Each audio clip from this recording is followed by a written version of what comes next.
Very good morning to everyone. मैं विनोद राजपूत आपका अपने परिवार एनालिस्ट ज्ञान पर बहुत बहुत स्वागत करता हूं। और आज हम जनरल क्वेश्चंस डिस्कस करेंगे आरआरबी ग्रुप डी के लिए। जनरल मीन्स इसमें आपका जियोग्राफी से रिलेटेड क्वेश्चन है, हिस्ट्री से और पॉलिटी से मिक्स क्वेश्चन है ग्रुप डी के लिए। बने रहिए हमारे साथ। स्टार्ट करते हैं। आपका पहला प्रश्न है कि निम्न में से कौन सी नदी पूर्व से पश्चिम की ओर बहती है। आपके ऑप्शंस हैं Godavari, option B Narmada, option C Krishna और ऑप्शन डी है कावेरी। इसका जो राइट आंसर है आपका वो है नर्मदा। नर्मदा नदी के अलावा ताप्ती, लूनी और माही नदियाँ भी पूर्व से पश्चिम की ओर बहती हैं। तो पूर्व से पश्चिम की ओर कौन सी नदियाँ? नर्मदा तो है ही, इसके अलावा ताप्ती है, लूनी है और माही है। ये नदियाँ पूर्व से पश्चिम की ओर बहती हैं। आपको बता दूं ये नदियाँ गिरती कहाँ हैं? तो अरब सागर में गिरती हैं। ये भी आप याद रखिएगा। ये मोस्ट इंपोर्टेंट फैक्ट है। मोस्ट ऑफ द टाइम ये क्वेश्चंस पूछे गए हैं तो याद रखिएगा, ठीक है। दक्षिण की गंगा पूछा जाए तो कौन है? तो गोदावरी को कहा जाता है। ये भी आप याद रखें। नेक्स्ट है आपका मोपिन नामक प्रसिद्ध फेस्टिवल किस राज्य में मनाया जाता है? मोपिन आपके ऑप्शन है हरियाणा में, option B Punjab, option C Arunachal Pradesh और ऑप्शन डी है गुजरात। इसका जो राइट आंसर है वो है अरुणाचल प्रदेश। अरुणाचल प्रदेश में मोपिन नाम का जो फेस्टिवल है वो सेलिब्रेट किया जाता है। आपको बता दूं कि यह त्यौहार अरुणाचल प्रदेश की जनजातियों द्वारा मुख्य रूप से मनाया जाता है। बता दूं अरुणाचल प्रदेश भारत का सबसे पूर्वी राज्य है। ये भी आप याद रखिएगा। तो सबसे पूर्वी राज्य कौन है? अरुणाचल प्रदेश है।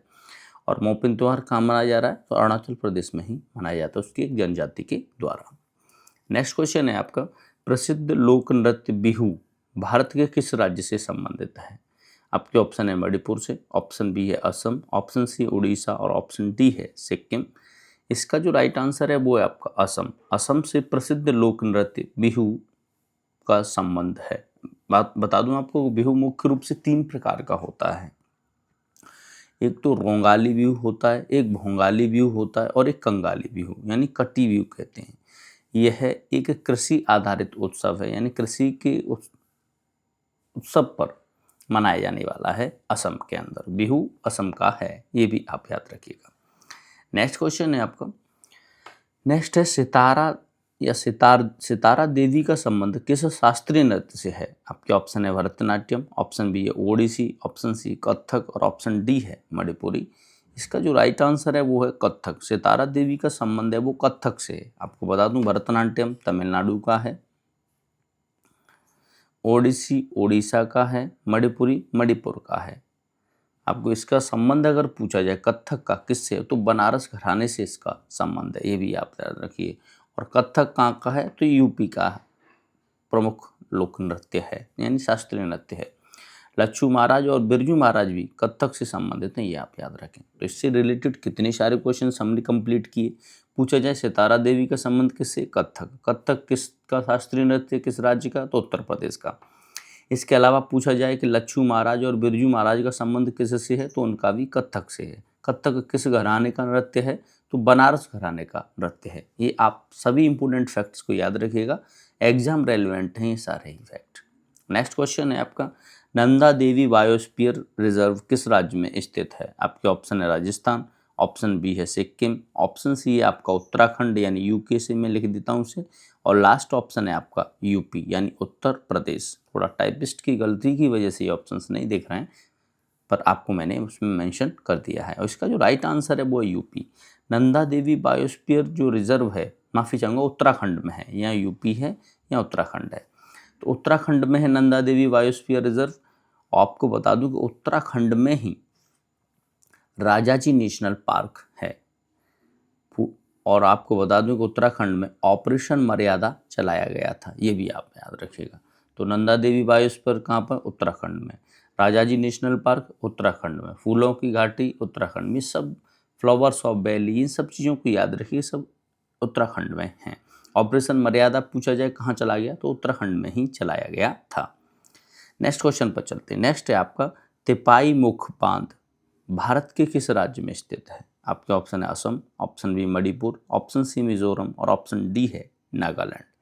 इसका जो राइट आंसर है वो है मणिपुर। तिपाई मुख जो बांध है वो भारत के मणिपुर में स्थित है। एक जल परियोजना है। आपको बता दूं कि मणिपुर में ही प्रसिद्ध लोकटक झील भी है, और केबुल लामजाओ जो भारत का एकमात्र तैरता हुआ राष्ट्रीय उद्यान है वो भी आपका मणिपुर में है। ये भी आप याद रखिएगा। तो लोकटक झील कहाँ पर? मणिपुर में। तिपाई मुख बांध कहाँ पर? मणिपुर में। मणिपुर में ये कैसी एक परियोजना है? तो ये जल परियोजना है। ठीक है, याद रखिएगा। केबुल लामजाओ कहाँ पर है? मणिपुर में है।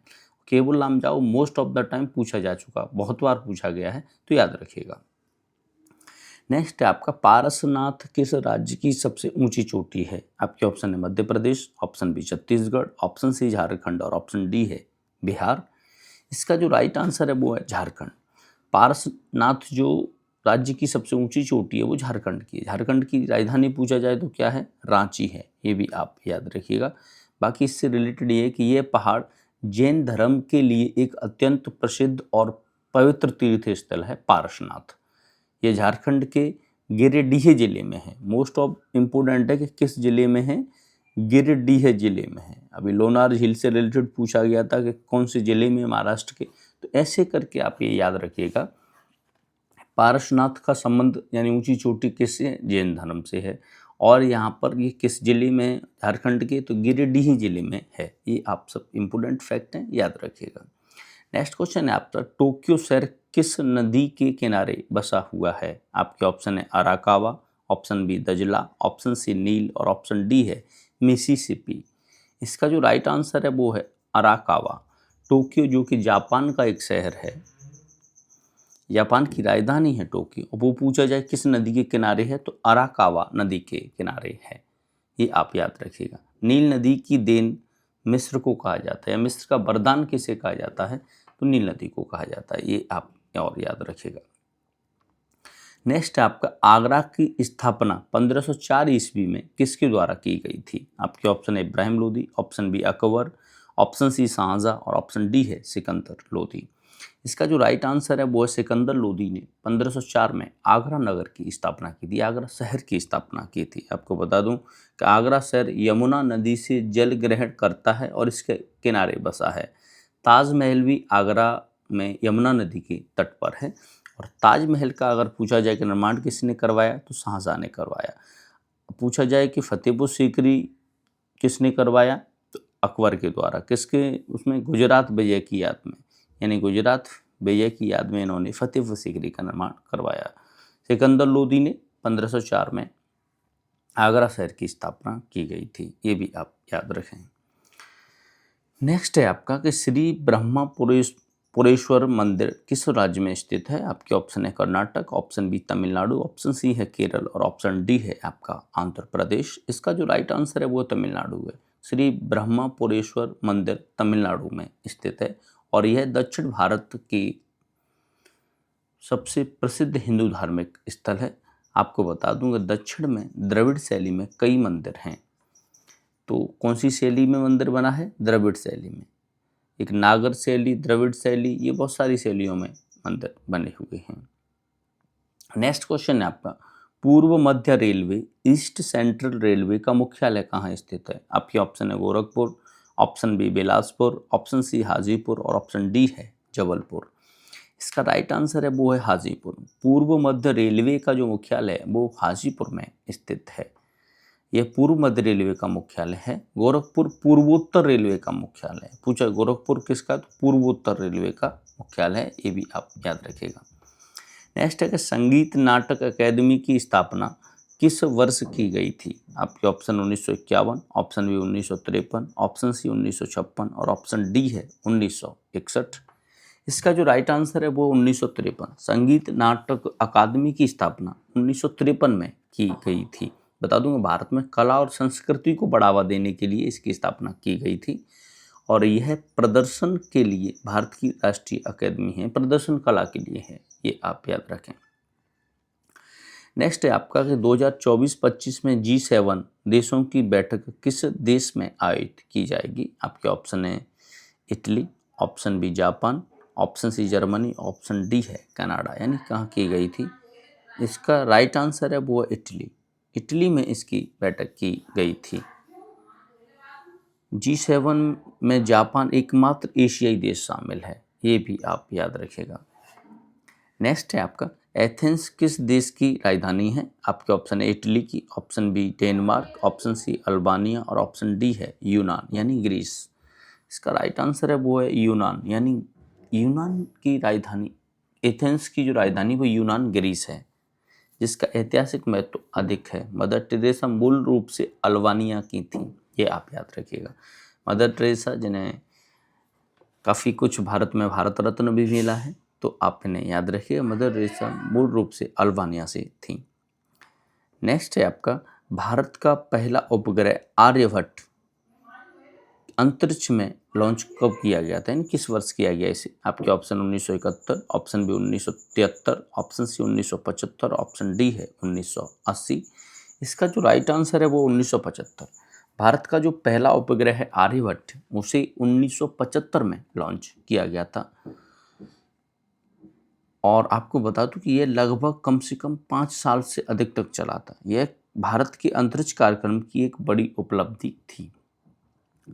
नेक्स्ट है आपका, राष्ट्रीय शहर स्वच्छता नीति भारत में किस वर्ष लागू की गई? मोस्ट इंपोर्टेंट क्वेश्चन है। आपके ऑप्शन हैं 2005 में, ऑप्शन बी 2008, ऑप्शन सी 2010 और ऑप्शन डी है 2014। इसका जो राइट आंसर है वो 2008। राष्ट्रीय शहर स्वच्छता जो नीति है वो 2008 में भारत में लॉन्च की गई थी। आपको बता दूं कि शहरी विकास मंत्रालय द्वारा इसे संचालित किया जाता है। कौन सा मंत्रालय इसे संचालित कर रहा है? शहरी विकास मंत्रालय संचालित कर रहा है। कब किया गया इसका एस्टेब्लिशन, यानी कब से स्टार्ट किया गया? तो 2008 से इसे स्टार्ट किया गया, शहरी क्षेत्रों में स्वच्छता को सुनिश्चित करने के लिए। नेक्स्ट है आपका, निम्न में से किस बंदरगाह का नाम बदलकर दीनदयाल बंदरगाह कर दिया गया है? आपके ऑप्शन है दाहेज बंदरगाह, ऑप्शन बी विशाखापट्टनम बंदरगाह, ऑप्शन सी कांडला बंदरगाह और ऑप्शन डी है पारादीप बंदरगाह।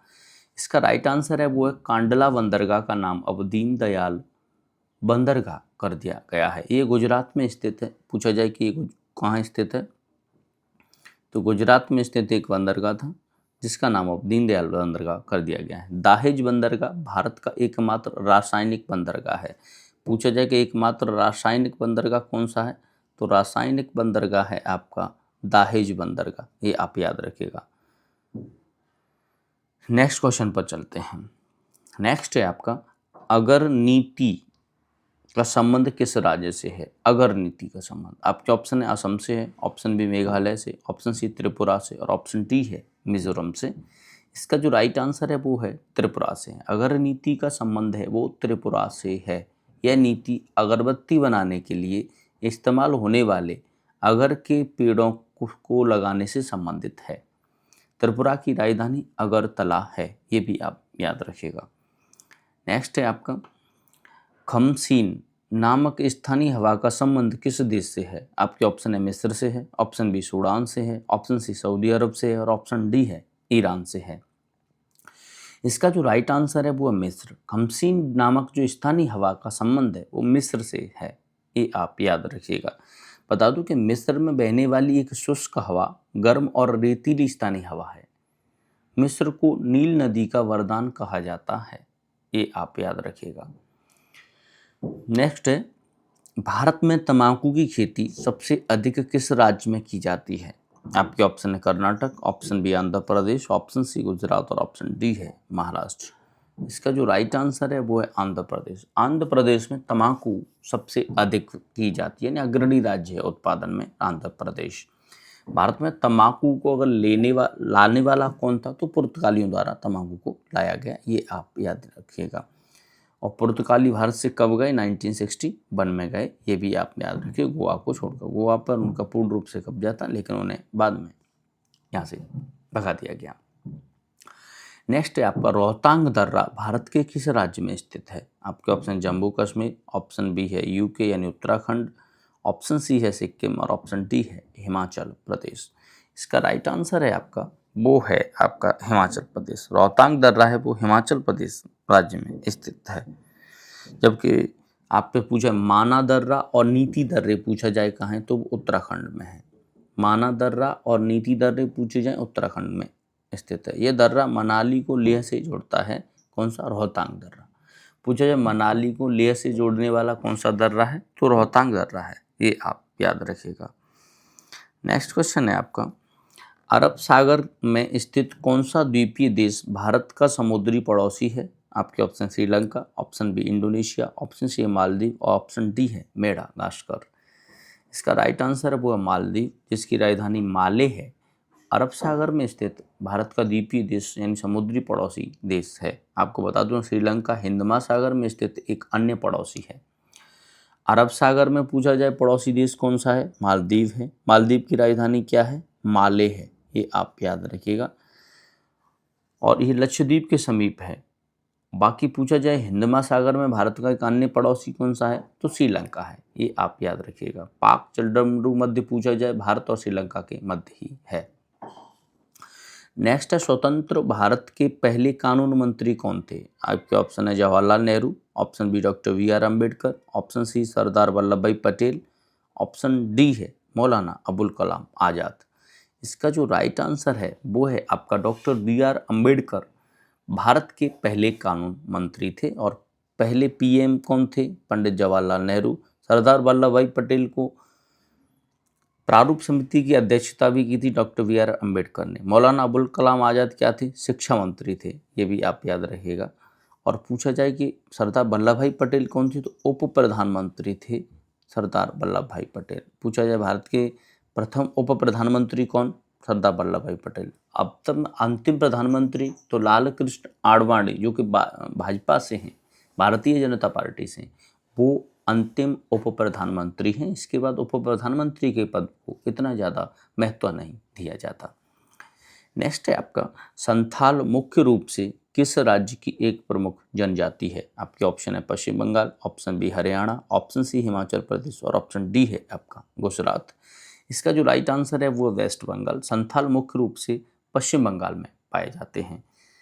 आपको बता दूं वैसे झारखंड में भी ये कुछ क्षेत्रों में पाई जाने वाली जाति है। संथाल विद्रोह जो हुआ 1855 और 56 के मध्य हुआ था। हरियाणा के किस जिले में परमाणु संयंत्र स्थापित है? आपके ऑप्शन है Gurugram, option B Panipat, option C Fatehabad और ऑप्शन डी है हिसार। इसका जो राइट आंसर है वो है फतेहाबाद। हरियाणा के जो इस फतेहाबाद जिले में परमाणु संयंत्र स्थापित है।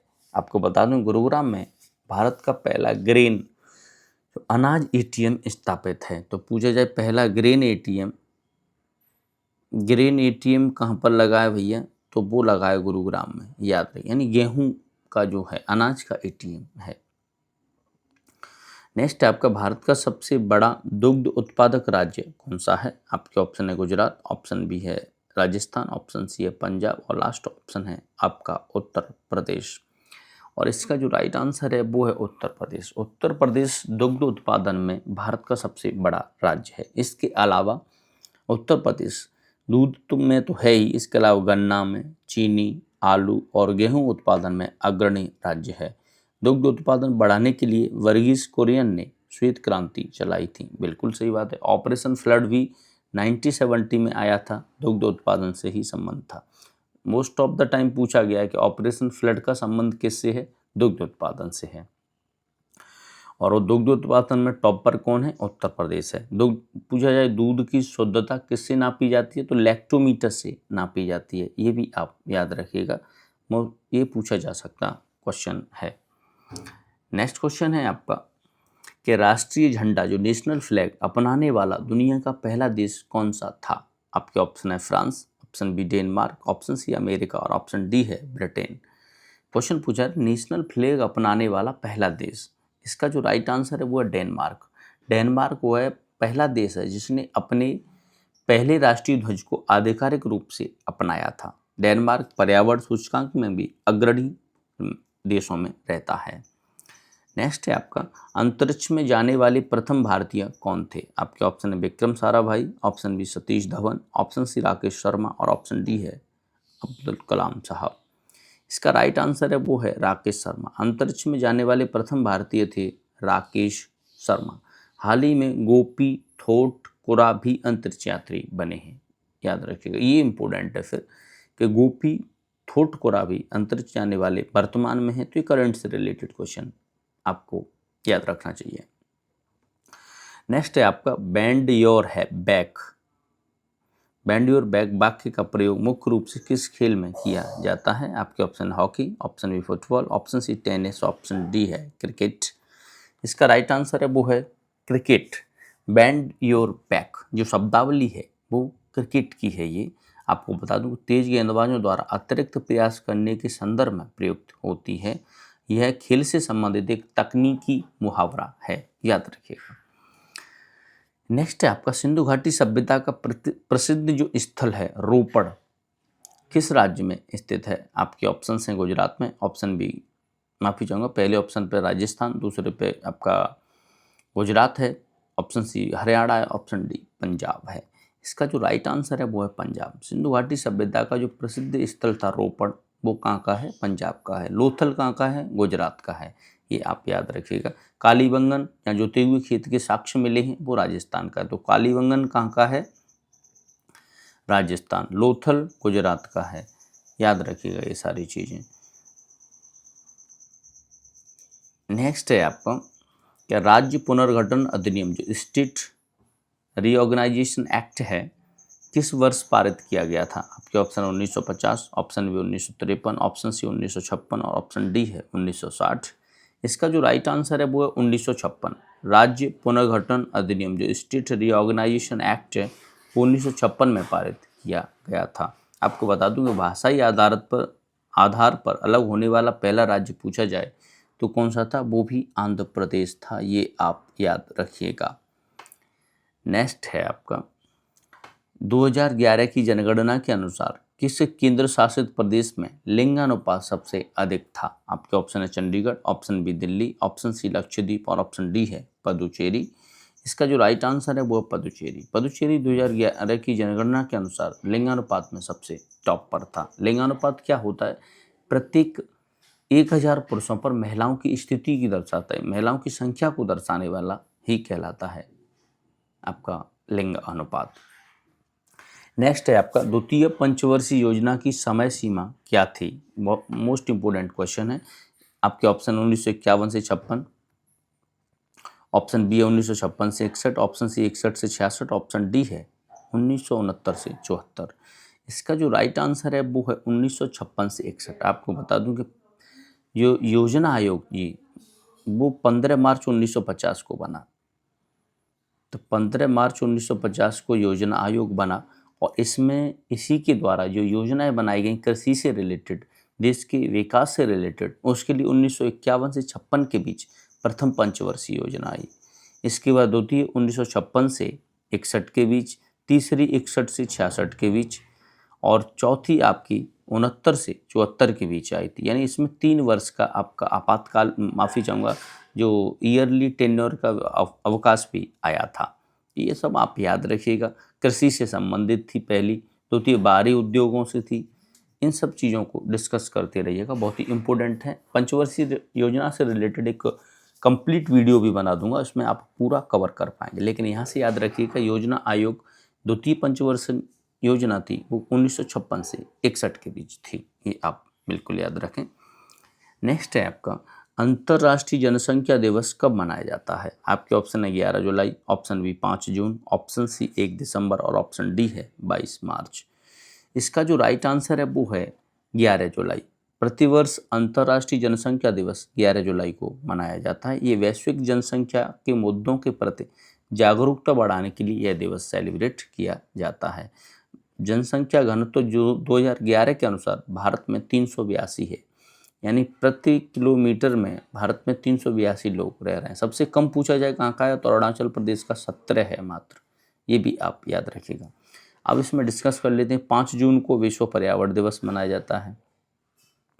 पूछा जाए कि विश्व पर्यावरण दिवस कब मनाया जाता है तो 5 जून को। 1 दिसंबर को क्या मनाया जाता है? विश्व एड्स डे, विश्व एड्स डे ये मनाया जाता है। और 22 मार्च को क्या मनाया जाता है? विश्व जल दिवस, विश्व जल दिवस मनाया जाता है 22 मार्च को। ये सब आप याद रखिएगा, मोस्ट इम्पोर्टेंट फैक्ट्स हैं। अंतर्राष्ट्रीय जनसंख्या दिवस 11 जुलाई को मनाया जाता है। नेक्स्ट है आपका कंप्यूटर के क्षेत्र में VoIP का पूर्ण रूप क्या है? आपके ऑप्शन है voice over internet protocol, option B video over internet protocol, option C है वॉइस ऑन इंटरनल प्रोटोकॉल और ऑप्शन डी है विजुअल ओवर इंटरनेट फेस। इसका राइट आंसर है वो है वॉइस ओवर इंटरनेट प्रोटोकॉल है VoIP का पूर्ण रूप। यह इंटरनेट के माध्यम से वॉइस कॉल करने की सुविधा प्रदान करने वाली तकनीकी है। यह संचार व्यवस्था को इंटरनेट आधारित भी बनाता है, याद रखिएगा। नेक्स्ट है आपका ग्रेट बैरियर रीफ किस देश से संबंधित है? आपके ऑप्शन है जापान से है, ऑप्शन बी है आपका उत्तर कोरिया से है, ऑप्शन सी है भारत से और ऑप्शन डी है आपका ऑस्ट्रेलिया से है। तो आपको बता दूं कि जो ग्रेट बैरियर रीफ का जो संबंध है वो आपका ऑस्ट्रेलिया से है। आपको बता दूं कि ऑस्ट्रेलिया को कंगारुओं का देश कहा जाता है। इसे लैंड ऑफ गोल्डन फ्लिक्स और प्यासी भूमि का देश भी कहा जाता है, ये आप याद रखिएगा। यह दुनिया की सबसे बड़ी प्रवाल भित्ति प्रणाली है, ये आप याद रखिएगा। ग्रेट बैरियर रीफ प्रशांत महासागर में स्थित है, ये भी आप याद रखिएगा। प्रशांत महासागर ऑस्ट्रेलिया के पूर्व में स्थित है। तो ये सब इंपॉर्टेंट फैक्ट हैं, याद रखिएगा। ग्रेट बैरियर रीफ कहाँ है? ऑस्ट्रेलिया में है। ऑस्ट्रेलिया की राजधानी क्या है? कैनबरा है। और इसे कंगारुओं का देश कहा जाता है, प्यासी भूमि का देश कहा जाता है, लैंड ऑफ गोल्डन फ्लिक्स कहा जाता है, यानी बहुत सारी इससे रिलेटेड फैक्ट हैं, याद रखें। नेक्स्ट है आपका सांची का स्तूप भारतीय मुद्रा के किस नोट पर अंकित है? आपके ऑप्शन है 50 रुपये पर, ऑप्शन बी है 100 रुपये, ऑप्शन सी है 200 रुपये के नोट पर, ऑप्शन डी है 500 रुपये के नोट पर। इसका राइट आंसर है वो है 200 रुपये के नोट पर सांची के स्तूप का जो मुद्रा है वो अंकित है भारत में।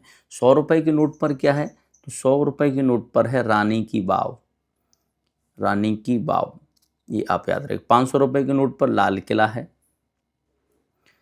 और 2000 रुपये का जो नोट था जो अब प्रचलन में नहीं है उस पर मंगलयान अंकित था, ये आप याद रखिएगा। कोणार्क का सूर्य मंदिर 10 रुपये के नोट पर, ये बहुत सारे इससे रिलेटेड क्वेश्चंस हैं। नेक्स्ट है आपका पट्टचित्र चित्रकला शैली किस राज्य की सबसे पुरानी और लोकप्रिय कलाओं में से एक है? आपके ऑप्शन है Bihar, option B Odisha, option C Maharashtra, option D है मध्य प्रदेश। इसका जो राइट आंसर है वो उड़ीसा। जो पट्टचित्र चित्रकला शैली है वो सबसे पुरानी और लोकप्रिय कलाओं में से एक है जो कि उड़ीसा की है।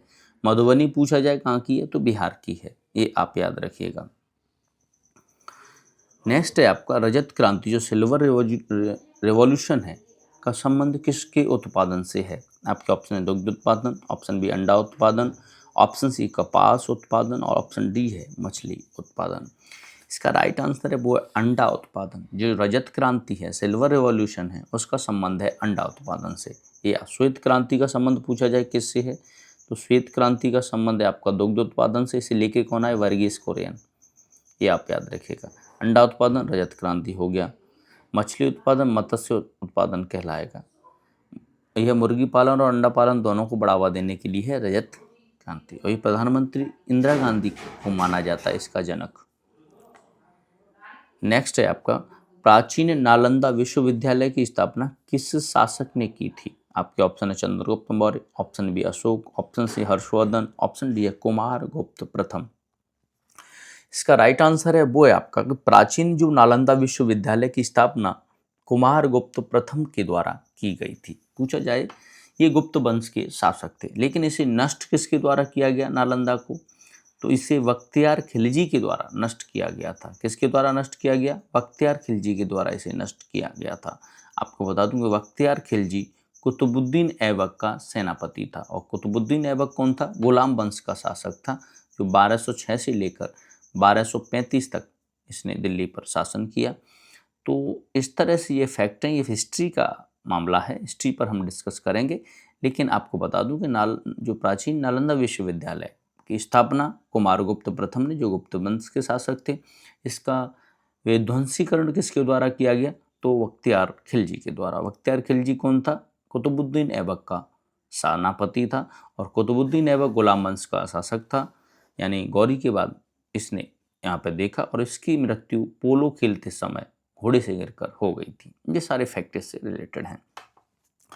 नेक्स्ट है आपका दूध से दही बनाने की प्रक्रिया में कौन सा सूक्ष्म जीव मदद करता है? आपके ऑप्शन है वायरस, ऑप्शन बी है फंगस, ऑप्शन सी है बैक्टीरिया और ऑप्शन डी है प्रोटोजोआ।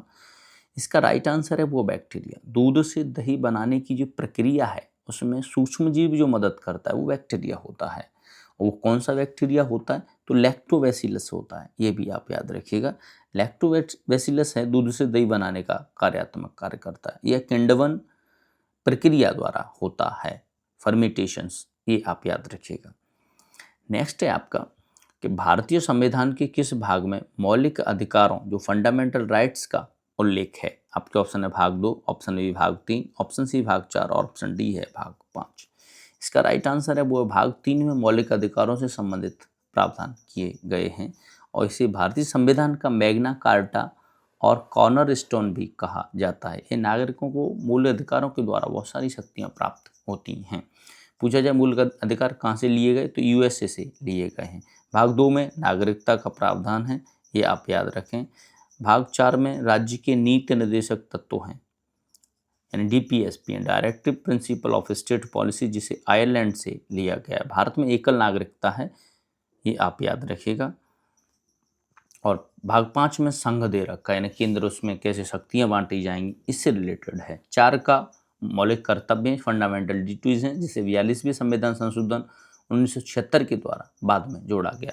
मूल रूप से इसमें 10 मूल कर्तव्य थे और 86वें संविधान संशोधन 2002 के द्वारा इसमें 11वां मूल कर्तव्य जोड़ा गया था, राइट टू एजुकेशन का। याद रखें सारे फैक्ट। नेक्स्ट है दिल्ली की ऐतिहासिक जामा मस्जिद का निर्माण किसने करवाया था? आपके option Akbar, option B Jahangir, option C Aurangzeb और ऑप्शन डी है आपका शाहजहां। इसका जो राइट आंसर है वो है शाहजहां। शाहजहां ने दिल्ली की जो ऐतिहासिक जामा मस्जिद है उसका निर्माण करवाया था। शाहजहां ने ही आगरा में ताजमहल का निर्माण करवाया और मोती मस्जिद का भी निर्माण करवाया था।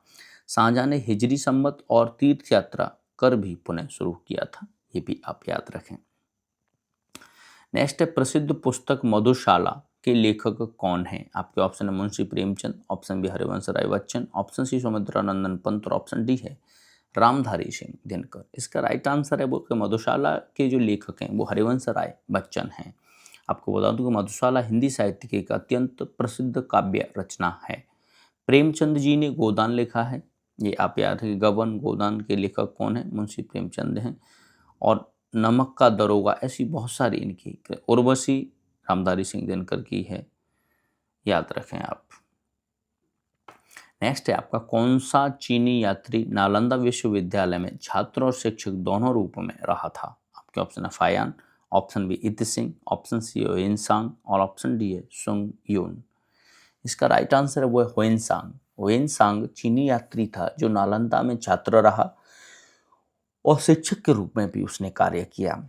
आपको बता दूं कि होइनसांग को यात्रियों का राजकुमार भी कहा जाता है। तो ये इंपॉर्टेंट क्वेश्चन है कि यात्रियों का राजकुमार किसे कहा जाता है? होइनसांग को कहा जाता है। ये किसके कार्यकाल में था? तो हर्षवर्धन के शासनकाल में यह भारत आया था। तो इससे रिलेटेड कितने फैक्ट हमने क्लियर किए। पूछा जाए नालंदा विश्वविद्यालय में कौन सा चीनी यात्री आया था जो शिक्षक और छात्र दोनों के रूप में कार्य किया? तो होइनसांग। पूछा जाए कि किसके शासनकाल में आया? हर्षवर्धन के शासनकाल में आया। यात्रियों का राजकुमार किसे कहा जाता है? होइनसांग को कहा जाता है। ये सब इम्पोर्टेंट है, एक एक प्रश्न से 4-4 क्वेश्चन रेडी हो रहे हैं, पूरी तरह से ध्यान बनाए रखें। नेक्स्ट है किस युद्ध को जीतने के बाद बाबर ने गाजी की उपाधि धारण की थी? आपके ऑप्शन है पानीपत का प्रथम युद्ध, ऑप्शन बी खानवा का युद्ध, ऑप्शन सी चंदेरी का युद्ध और ऑप्शन डी है भांगरा का युद्ध। इसका राइट आंसर है वो खानवा का युद्ध हुआ 1527 में।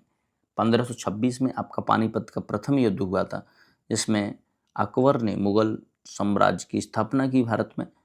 और इसके बाद खानवा का युद्ध 1527 में हुआ, जहां उसने राणा सांगा के खिलाफ युद्ध जीतने के बाद उसने जिहाद की घोषणा की और गाजी की उपाधि धारण की। इसी युद्ध में उसने शराब न पीने की कसम खाई थी, याद रखिएगा। नेक्स्ट है आपका निम्न में से कौन सी नदी गंगा की सहायक नदी नहीं है? आपके ऑप्शन है सोन नदी, option C Gandak, option C Mahi और ऑप्शन डी है कर्मनाशा नशी। इसका राइट आंसर है वो है माही।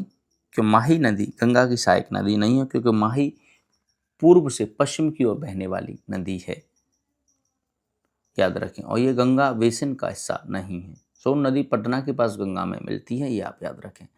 नेक्स्ट है आपका 13 ताली किस राज्य का प्रसिद्ध लोक नृत्य है? आपके ऑप्शन गुजरात का, ऑप्शन बी मध्य प्रदेश, ऑप्शन सी है आपका यूपी और यूके और ऑप्शन डी है हिमाचल प्रदेश। इसका जो राइट आंसर है वो है मध्य प्रदेश। तेरह ताली जो नृत्य है, प्रसिद्ध लोक नृत्य है, वो मध्य प्रदेश का है, ये आप याद रखें। भांगड़ा पंजाब का है, गिद्दा भी पंजाब का है, ये आप याद रखें। नेक्स्ट है आपका वन विहार राष्ट्रीय उद्यान भारत के किस शहर राज्य में स्थित है? आपके ऑप्शन है Jaipur, option B Bhopal, option C Lucknow, option D है पटना। इसका राइट आंसर है वो भोपाल। वन विहार जो राष्ट्रीय उद्यान भारत में भोपाल मध्य प्रदेश में स्थित है। आपको बता दूं कि मध्य प्रदेश में भारत के सबसे अधिक नेशनल पार्क हैं। ये आप कान्हा, बांधवगढ़, पेंच, ये सब उसी में हैं, याद रखिएगा। नेक्स्ट है आपका भारत का सबसे लंबा बांध कौन सा है? आपके ऑप्शन भाखड़ा नागल बांध, ऑप्शन टिहरी बांध, ऑप्शन सी मलम पूंजा और ऑप्शन डी है हीराकुंड। इसका राइट आंसर है वो है हीराकुंड बांध। तो सब भारत का सबसे लंबा बांध पूछा जाए कहाँ है, कौन सा है? हीराकुंड बांध। कहाँ पर है ये? उड़ीसा राज्य में स्थित है। किस नदी पर है? महानदी पर ऊपर बना है। इससे रिलेटेड कितना क्वेश्चन देखो, भारत का सबसे लंबा बांध कौन सा है? हीराकुंड बांध। किस नदी पर है? महानदी पर है। किस राज्य में है? उड़ीसा में है। ये तीन फैक्ट तो यहाँ से मिल जाते हैं इससे रिलेटेड। पूछा है दुनिया में सबसे लंबे मिट्टी के बांधों में से एक है, ये भी आप याद रखिए। सबसे बड़ा बांध है आपका भाखड़ा नागल बांध, टिहरी बांध उत्तराखंड में। ये सब चीज़ें याद रखिएगा, एक एक प्रश्न इम्पोर्टेंट है। नेक्स्ट है आपका धेनुधर पहाड़ियाँ किस राज्य या केंद्र शासित प्रदेश में स्थित हैं? आपके Maharashtra, option B Gujarat, option C है राजस्थान, ऑप्शन डी है लद्दाख। इसका राइट आंसर है वो है गुजरात। धेनुधर जो पहाड़ियाँ हैं वो गुजरात में स्थित हैं। वीडियो देखने के लिए बहुत बहुत थैंक यू। अगर वीडियो आपको पसंद आए तो चैनल को एक लाइक करें, वीडियो को, चैनल को सब्सक्राइब करें।